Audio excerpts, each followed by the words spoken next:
Okay guys, I am going to walk you through how I want you guys to take notes for chapter 3.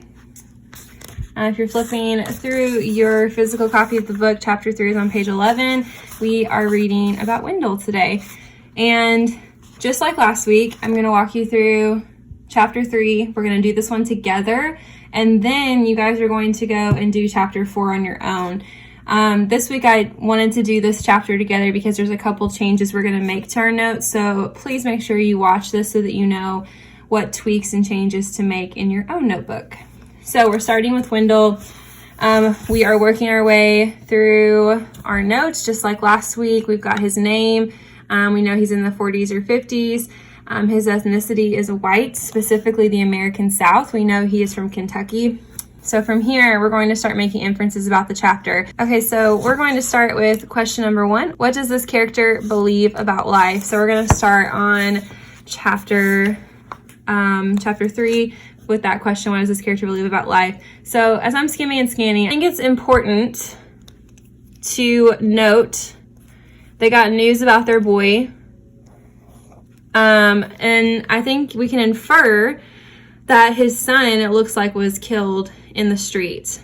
Specifically that his son was shot to death. And I think this is important to note. This isn't something we're going to write in the notebook just yet, but this is going to drive what this character believes about life. So because this happened, we can use this later to help us infer some of the character's beliefs about life. And then we also find out his wife was in a car wreck, that he can't hear a phone and not jerk inside, and that phone calls that wake him up are the worst. So it looks like he's still dealing with a lot of the trauma associated with losing those family members. So now he's going up, he's talking to Anna. She calls him, and we know that she's looking at the plants that Kim planted, the lima beans.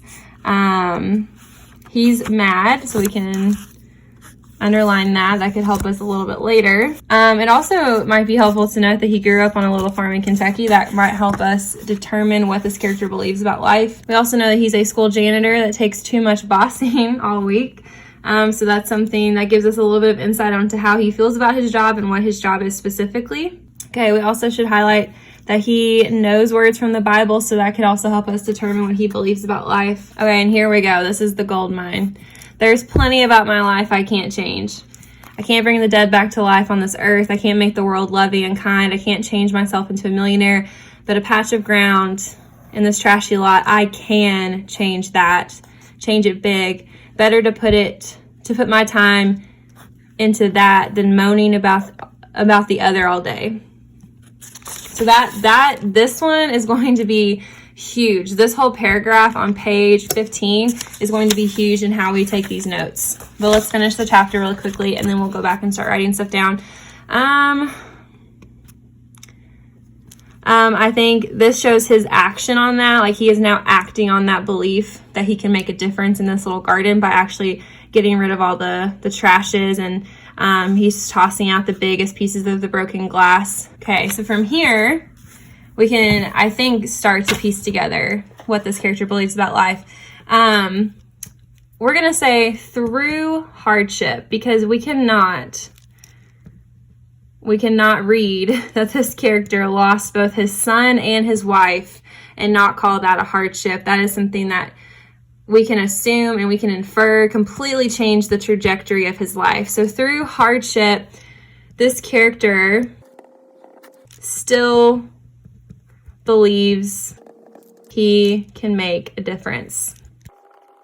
But we can also infer through some of his dialogue and through some of his commentary on his job and the phone call situation, he was reluctant to do that. So reluctant just means that he didn't necessarily want to do this. He didn't really want to make a difference. But once he saw how important this is going to be, that kind of pushed him to make this decision that even though he didn't really want to at the moment, he saw it as a good thing. So he was reluctant to make a difference.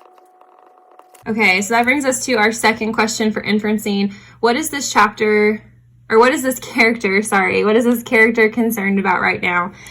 So we can infer that he's concerned about phone calls. We can also just make a note, his wife and son, their deaths. So anytime a phone call rings, that kind of haunts him. So that's something that he's probably continually concerned with, at least for this part of the story. Anytime the phone rings, he struggles to recover from that. There's some trauma there. We can also say he's concerned about Anna. He says early on in the book that they kind of look out for each other. And so when he does get the call about Anna, he is concerned about her. And the whole reason he went down to the garden is to help Anna. So it wasn't to help this Kim girl that he doesn't even know about. It was to help Anna. So Anna is a concern of his. And then lastly, how does this character feel about the garden? I think at first we can infer, let's look back at the text, because he has a little bit of a shift of mind at first. At first, I think he was a little frustrated. School janitors take too much bossing all week to listen to an extra helping on weekends. I stared at her for one long moment, then took my time about filling the pitcher, because she asked him to fill up the pitcher and take it down to water the beans. I think we can infer he was frustrated at first, but then we can see that change by the end of the chapter. We can see that change by the end of the chapter whenever he gets into this commentary about how it can change it. I can change it big. Better to put my time into that than to moaning about all day. So we can infer that he eventually saw how important it was. Here's what we put for inferences. You are more than welcome to write that down with me. Those are answers that are free game to use in your own notes. And this is something that's going to help you write the notes for chapter 4. And also for Thursday, chapters 5 and 6, when you get that assignment. The theme section is where things are going to change up a little bit. So this week, you're only writing abstract nouns, okay? We saw that in the lesson video above. There is a whole equation for themes, but for right now, we're only going to do abstract nouns.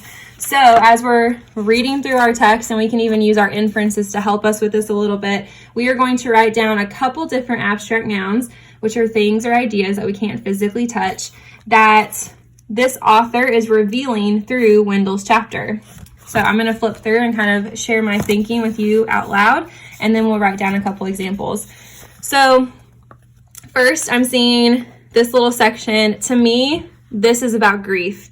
Grief in that he has lost two incredibly important people in his life, his son and his wife. So I think that's going to be one of our abstract nouns for chapter 3, is grief. Because grief is something we know when we see evidence of grief, but it's not something that we can actually physically touch. We can't take grief away from somebody. That's a process that they're going through, and something that really we just kind of have to be there to love them and support them, just like Anna and Wendell are loving and supporting each other. And that's part of what makes up a community. So we're also going to add community, because you see his relationship with Anna, this old lady who lives above him in their apartment. He's looking out for her. She's looking out for him. They have their own little community in this apartment building so far. And they're helping each other water these plants and checking in on each other. He was worried that she had gotten hurt, so he was going to go up and help her. And that's part of what makes a community, is because when people go through stuff, we're there for them no matter what. I think there's something with this section that I'm trying to put my finger on the word as I'm thinking out loud with you guys. The word that first pops into my head is redemption, but then I'm also thinking maybe hope is a better word, because he now sees hope. Like, he's seeing hope in this little old trashy lot that used to probably just be a trashy lot to him, but now he's seeing potential. So I think I'm going to actually, now that I've thought it out loud, I'm going to go ahead and write down hope and potential, because potential is actually an abstract noun. So these are our 4 abstract nouns that we've gotten from chapter 3. There are probably others that I didn't catch, so if you wanted to add any more, you're more than welcome to do so. Here's the difference. In this section, we have our abstract nouns, but now we also need to write down some discussion questions about theme. So I'm going to ask questions about these abstract nouns so that when I'm in my PLC group on Thursday and I'm discussing this with them, I have some questions to ask them about chapters 3 and 4. I'm going to ask, how does Wendell's grief influence his day today, his day-to-day life? That's one question that I think would be interesting to ask my PLC discussion group. What experiences did the author have to inspire this chapter? And then I'm going to throw an extra special language arts one out there. I'm wondering what my PLC group would say if I asked them, what dialogue of Wendell points us to the idea of hope? Okay, so these are my 3 discussion questions. I'm going to have these prepared on Thursday whenever my group discusses the chapter. Okay, and our last one is garden information. So we know that he helps water, and it does not say yet what he has planted, but he tills the soil to plant his own. Just as a review really quickly, this is for chapter 3. All of this information is posted on the Google site from our notebook setup, which will be linked below. In your inferencing section, you used details from the text as well as your own background knowledge to infer information about these 3 questions, not your own questions, but these 3 questions. And then for theme, we are starting with abstract nouns. So we just wrote down a couple abstract nouns that are revealed through the text. And then we brainstormed 3 different discussion questions that we could ask our PLC on Thursday when we discussed this book in our PLCs. And then we jotted down a couple different facts about the garden to prepare us for that discussion as well. You are going to do this exact same thing for chapter 4 today, and then you'll do this exact same thing again for chapters 5 and 6 on Thursday. And then next week we will add on to our chapters and we'll have another notes tutorial. So please let me know if you need anything. Let me know if you need help. Otherwise, I will see you guys a little while for our live Google Meet today.